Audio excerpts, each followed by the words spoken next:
one, from 25 to 50% of everybody that lives in these counties are Baptists, okay? That's of all residents. Okay, notice the rest of America. Think we ought to try to check out what they did down there and how they did it? All right, here's leading church bodies.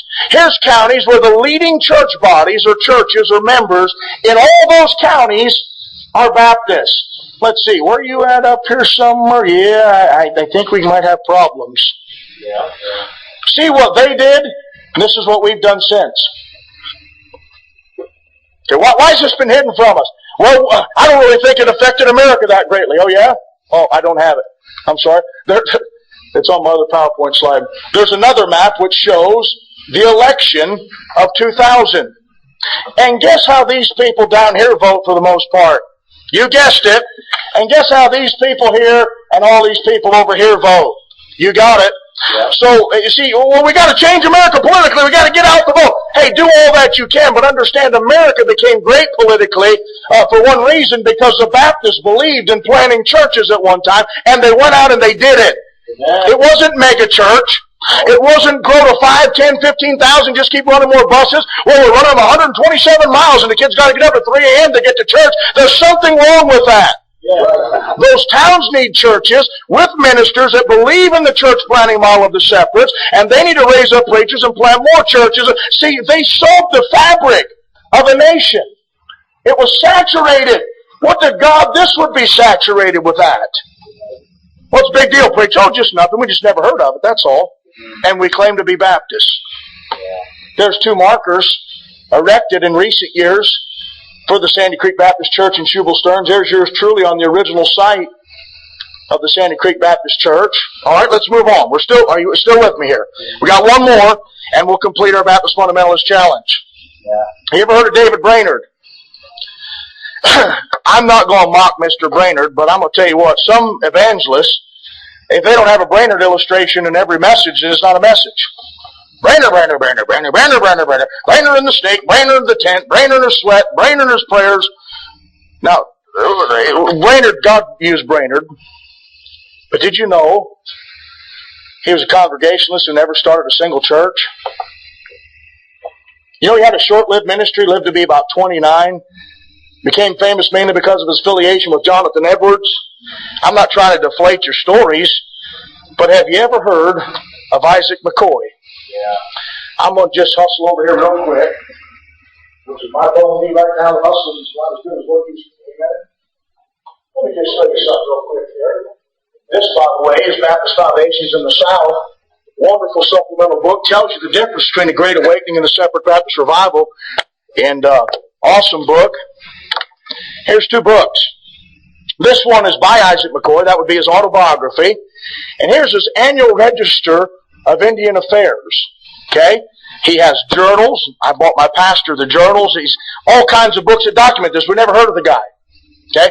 The greatest Indian missionary that ever lived, and everybody says David Brainerd. Okay? I'd like you very quickly, if you would, go over and let's look at some of this. Page 11. Okay?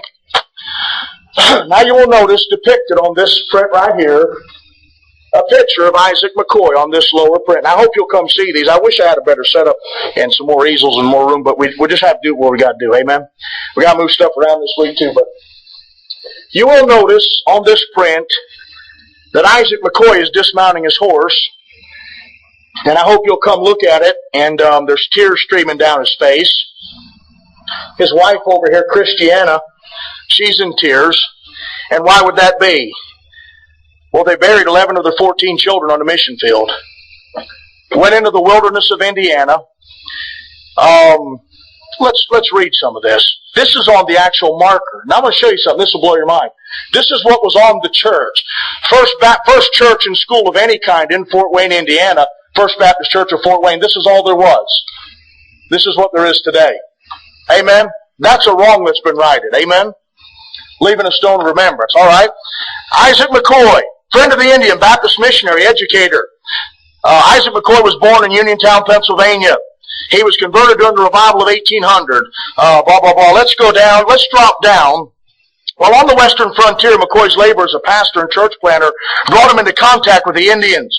He requested and received a one-year appointment from the Baptist Missionary Convention to serve as a missionary. He stated, I resolved that notwithstanding I had no assurance of patronage beyond the current year, I would, the Lord willing, make an effort to establish a mission and to employ the remainder of my life and labors in the promotion of their temporal and eternal welfare. This he did with uncommon zeal and incomparable sacrifice. McCoy and his family suffered often from hunger, infirmity, disease, and sorrow. While McCoy was away prosecuting the work, his faithful wife Christiana was at home tending family and mission.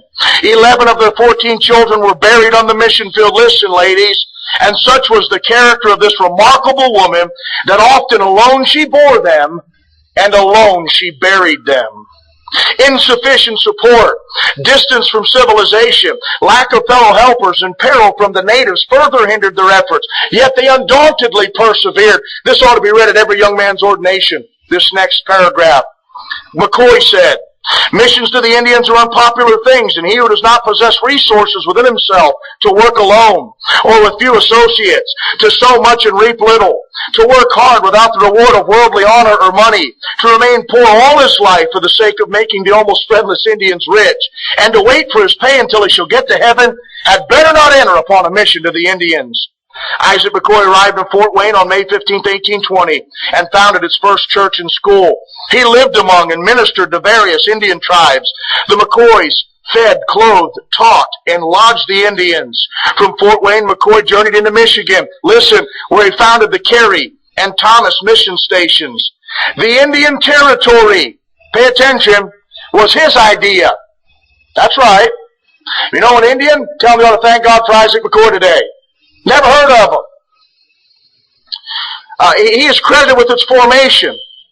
He made 13 trips to Washington to persuade the House and Senate to adopt the plan of colonization. His unselfish devotion and untiring efforts on their behalf saved the Indians from certain extinction. He was known and respected by chiefs and presidents alike. Isaac McCoy died June 21st, 1846. His last words were, tell the brethren to never let the Indian mission decline. You talk about Brainerd, talk about McCoy. Isaac McCoy birthed, we believe, 15 churches, or right there at 15 churches.